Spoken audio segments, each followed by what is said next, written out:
La bataille de Frechevillers, récit d'un témoin, par Ernest Daudet. Cette nuit d'août 1870 est restée dans ma mémoire comme la plus émouvante que j'ai passée jamais. Nous étions campés un peu en arrière de Frechevillers. Vers 10 heures, après s'être assuré que ses troupes avaient le nécessaire, que partout les sentinelles étaient à leur poste, le général était rentré dans une maison de paysans, construite au milieu d'un vallonnement formé par 2 collines basses dont les troupes occupaient les pentes. Cette maison, presque une chaumière, avait été abandonnée par son propriétaire, et le général s'y était installé avec son état-major. Il prit avec nous un léger repas, puis il se jeta tout habillé sur un matelas, en me laissant le soin de le réveiller si cela était nécessaire. Je sortis et allai m'asseoir sur le devant de la maison. La nuit était obscure, bien qu'il y eût des étoiles au ciel, le temps doux et le silence profond, troublé seulement par des bruits de pieds de chevaux frappant le sol, les cris des grands gardes accueillant les rondes par le qui-vive traditionnel. Tout à coup, dans le solennel silence de la nuit que je raconte, le galop d'un cheval se fit entendre, se rapprochant de moi. Je prêtai l'oreille. Les cris des sentinelles se succédaient avec rapidité, et 3 minutes ne s'étaient pas écoulées qu'un officier d'état-major, guidé par un cavalier de la division, s'arrêtait devant la maison que nous occupions. « Le général, demanda-t-il avec l'accent d'un homme qui vient de fournir une longue traite, il est là. Il s'est jeté tout habillé sur un lit, je suis son officier d'ordonnance. Veuillez le réveiller alors, capitaine. Dépêche du général en chef. » J'entrai précipitamment dans la chaumière, et en apprenant de quoi il s'agissait, le général fut immédiatement sur pied. En le voyant, l'aide-de-camp salua respectueusement et dit « Voici les dépêches, mon général. J'avais ordre de ne les remettre qu'à vous-même. » Il les avait à peine remises que, sans attendre un mot de remerciement, il piqua des 2 et s'éloigna à fond de train, suivi par le cavalier qui l'avait amené jusqu'à nous. « Cela m'a l'air de vouloir chauffer, » murmura à mon oreille l'un des officiers du général. Nous nous tenions attentifs et immobiles, à quelques pas de ce dernier. Par son ordre, un soldat avait apporté une lanterne à la lueur de laquelle il lut la dépêche qu'il venait de recevoir. La clarté blanche donnait en plein sur son visage, dont je pouvais ainsi observer tous les mouvements, et mes yeux s'attachaient sur ses traits, impatient que j'étais de connaître la vérité. Mais la figure du général demeura impassible. Aucun tressaillement ne fit trembler ses joues. Seulement, quand il releva la tête, je crus voir dans ses yeux une expression de résolution et de défi que je ne lui connaissais pas. En même temps, d'une voix ferme et nette, il nous dit « Je crois, messieurs, que vos ardeurs ne tarderont pas à être satisfaites, et que ma division livrera aujourd'hui sa première bataille. » Je ne m'étais pas trompé, fit d'une voix l'aide-de-camp qui m'avait précédemment parlé. Le général, qui avait réfléchi un moment, ne demeura pas longtemps silencieux. Il reprit « Les nouvelles que voilà nous obligent à un mouvement immédiat. Venez, messieurs, recevoir mes ordres. » Tandis que le général, une carte sous les yeux, dictait ses ordres pour les chefs qui relevaient de son commandement, ceux-ci se présentèrent. Il les leur communiqua de vive voix, puis ils causèrent rapidement à voix basse pendant quelques instants. Chacun de ces petits épisodes se gravait dans mon esprit, et j'en ai retenu les moindres détails. Cette chambre à peine éclairée par des bougies fichées dans des bouteilles, sur la table grossière, couverte de taches, une carte étendue, et autour du groupe formé par les généraux, quelques officiers allant et venant discrètement, tel est le spectacle dont j'ai gardé le souvenir. Quelques instants après, des bruits de tambours retentirent. Il y eut, sur toute la surface occupée par nos troupes, un grand mouvement, et en moins d'1 heure, toute la division se trouva sous les armes, la soupe mangée, tentes et bagages pliés, en un mot prête à se mettre en route. Une lieue nous séparait du point où nous devions nous rendre. Elle fut si rapidement franchie qu'à 5 heures du matin, le général m'envoya auprès du maréchal pour lui faire connaître que ses ordres étaient exécutés. Je parcourus à cheval une assez longue distance à la recherche du quartier général. De tous côtés, je voyais les troupes prendre position, et ce spectacle me confirmait dans cette pensée que le général ne s'était pas trompé et que nous allions assister à une grande bataille. C'est guidé par ces troupes que je parvins à rencontrer le maréchal. Il était sur pied, se promenant de long en large en attendant le jour. Je fis la commission dont j'étais chargé, et il ne me répondit qu'un mot. « Dites à votre général que je compte sur lui. » Je revins prendre mon poste. L'horizon blanchissait sous les premiers rayons du crépuscule. En face de moi, dans une brume qui donnait à tous les objets un aspect vaporeux, se dessinait vigoureusement un radieux paysage. C'étaient des gorges basses et profondes, formées par 2 contreforts de la chaîne des Vosges, et qui s'ouvrent sur la basse Alsace, entre Haguenau et Wissembourg. Au-dessus, les hautes montagnes formaient un demi-cercle, et semblaient être le cadre naturel de ce coin charmant qui, tout à l'heure, devait être ensanglanté. Quand je fus de retour auprès du général, le jour était venu, et je pus me rendre compte des positions occupées par la division. Nous étions appuyés à notre droite par une colline, dont des troupes placées sous les ordres d'un autre général occupaient les pentes. À notre gauche, nous avions un petit bois, derrière lequel notre artillerie se trouvait embusquée. Nous pouvions donc attendre en sûreté. Notre position paraissait en quelque sorte inexpugnable. Tout à coup, sur les hauteurs en face de nous, nous vîmes luire au jour levant des uniformes allemands. 5 minutes ne s'étaient pas écoulées quand soudain éclata une violente canonnade. La bataille commençait. Je regardai ma montre, il était 7 heures du matin. À dater de ce moment, ma mémoire s'obscurcit, mes souvenirs se troublent, et il me devient impossible de suivre, l'un après l'autre, les épisodes de cette mémorable journée. Je les raconte ici comme ils se présentent à ma pensée. Pendant plus d'une heure, je ne fis qu'aller et venir à la suite du général, qui se portait à toute minute sur tel ou tel point. Nous nous attendions d'un instant à l'autre à être appelés à prendre part au combat. Mais jusqu'à ce moment, nous étions demeurés immobiles, essayant d'en suivre les péripéties et appelant de tous nos vœux l'ordre qui nous enjoindrait de marcher. De quelque côté que se portassent nos regards, ils ne découvraient que nuages blancs disséminés sur le paysage. Ces nuages indiquaient les points où la bataille était plus vive. C'était la fumée des canons. Tout à coup, nous reçûmes l'ordre d'avancer. Le général parcourut au galop le front de ses troupes, puis, brandissant son épée, il prononça d'une voix retentissante les paroles du commandement que d'autres voix répétèrent après lui. Nous voilà en route. Le bruit de la canonnade qui gronde partout autour de nous assourdit nos oreilles. L'air est saturé d'odeur de poudre, et il nous semble, au fur et à mesure que nous nous rapprochons des points sur lesquels l'action a acquis le plus d'intensité, que nous allons mettre le pied dans une ardente fournaise.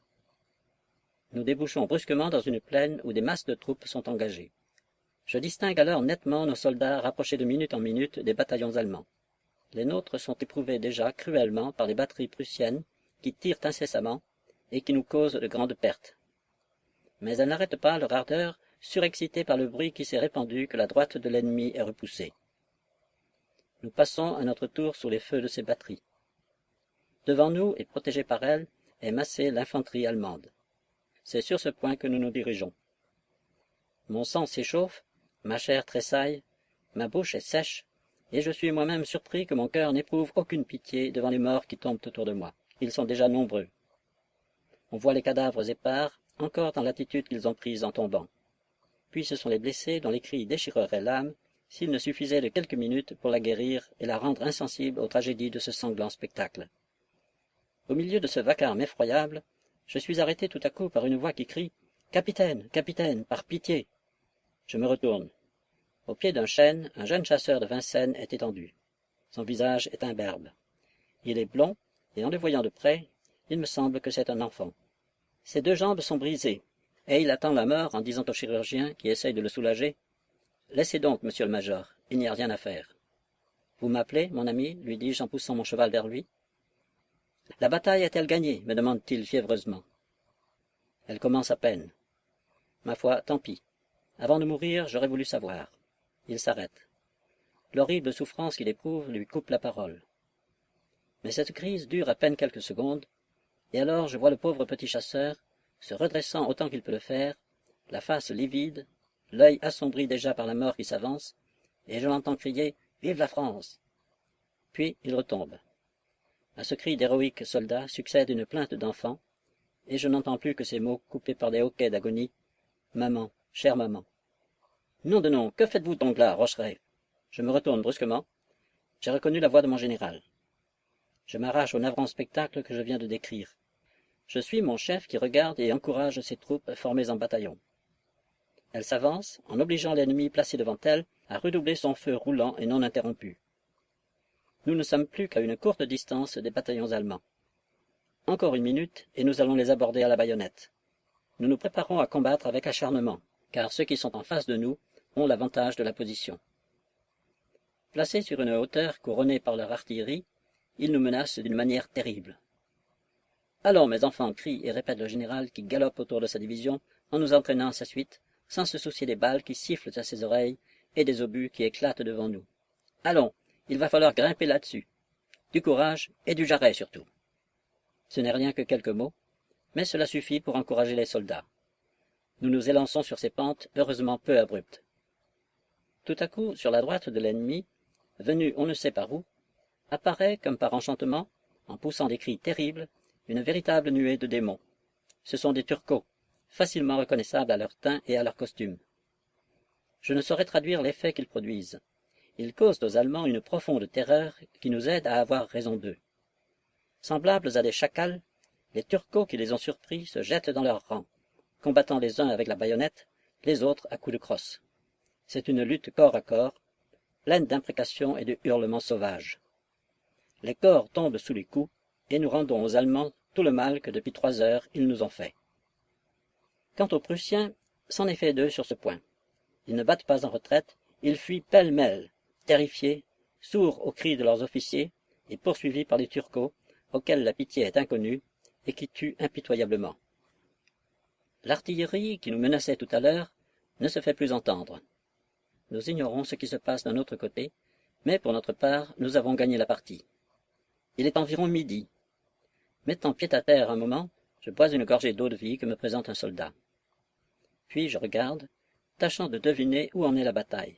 Mais le champ sur lequel elle est engagée se déroule si vaste que je ne vois rien, si ce n'est la fumée des canons, et parfois, au milieu des épais nuages qu'elle forme, des actions isolées dont il est difficile d'apprécier l'importance ou de suivre les péripéties. Ce que je constate dans toutes les parties du paysage qu'à l'aide d'une lorgnette je peux embrasser, c'est que sur tous les points où les troupes sont aux prises, les Allemands sont beaucoup plus nombreux que les Français. Cependant, le temps se passe. Nous attendons des ordres. Ils n'arrivent pas. À 3 heures, nous sommes toujours au même point. Mais à ce moment, un grand mouvement se fait sur notre droite. En face de nous, d'une des gorges qui ferment la sortie de la vallée, nous voyons déboucher une grande masse de Prussiens. Ce sont des troupes fraîches que l'ennemi fait marcher contre nous. En même temps, il couronne d'artillerie les hauteurs voisines. Bientôt, nous sommes cruellement éprouvés par le feu de ces canons qui protègent l'arrivée de ce corps de réserve. Pour le coup, on ne va pas sans doute nous laisser immobiles. Notre secours doit être nécessaire dans une circonstance aussi critique, au moment où commence la partie que l'on croyait terminée. En effet, le général reçoit successivement plusieurs ordres pressés, d'après lesquels il formule ses instructions que ses officiers d'ordonnance transmettent à ses subordonnés. Au bout d'un quart d'heure, nous sommes en route, nous gagnons la plaine. Et tandis qu'au-dessus de nos têtes se croisent les boulets et les obus, nous nous dirigeons contre les Allemands. De tous les chemins, de tous les sentiers, débouchent des troupes qui viennent se joindre à nous. Mais elles sont exténuées, étant debout et combattant depuis le matin, tandis que l'ennemi qu'elles ont devant elles est frais et reposé. En outre, il est 3 fois plus nombreux que nous, et il suffit, pour s'en convaincre, de voir cette multitude de casques à pointe, de casquettes bleues, dont l'acier et les vives couleurs brillent au soleil. On nous a groupés autour d'un ruisseau bordé d'arbres, qui sont pour nous un abri, et c'est de là que nous commençons à tirer sans interrompre sur cette avalanche humaine qui grossit sans cesse et nous envahit de toutes parts. Le général est soucieux. Je m'approche de lui, et il me fait remarquer que les batteries qui nous protégeaient sur le plateau que nous avons abandonné sont éteintes pour la plupart, et que c'est maintenant sur nous que l'ennemi envoie ses projectiles. Comme il finit de parler, un obus vient tomber en sifflant à quelques pas de nous. Il éclate, et j'ai le temps de voir un de ces débris frapper au visage mon brave général. Mais au même instant, mon cheval effrayé se cabre, et part à fond de train, quels que soient mes efforts pour le retenir.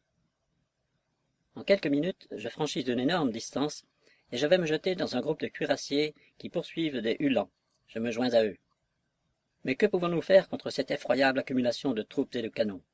Les intrépides cuirassiers, les énergiques chasseurs, ont beau se ruer furieusement contre ces fantassins, appuyés de tous côtés par de l'artillerie, ils sont arrêtés en route et obligés de renoncer à la partie. Pour la seconde fois, nous revenons en désordre, au point de départ, mais la moitié de notre effectif est restée en route. La plupart de nos officiers supérieurs ont disparu, et dans l'escadron auquel je me suis joint, c'est un sous-lieutenant qui commande.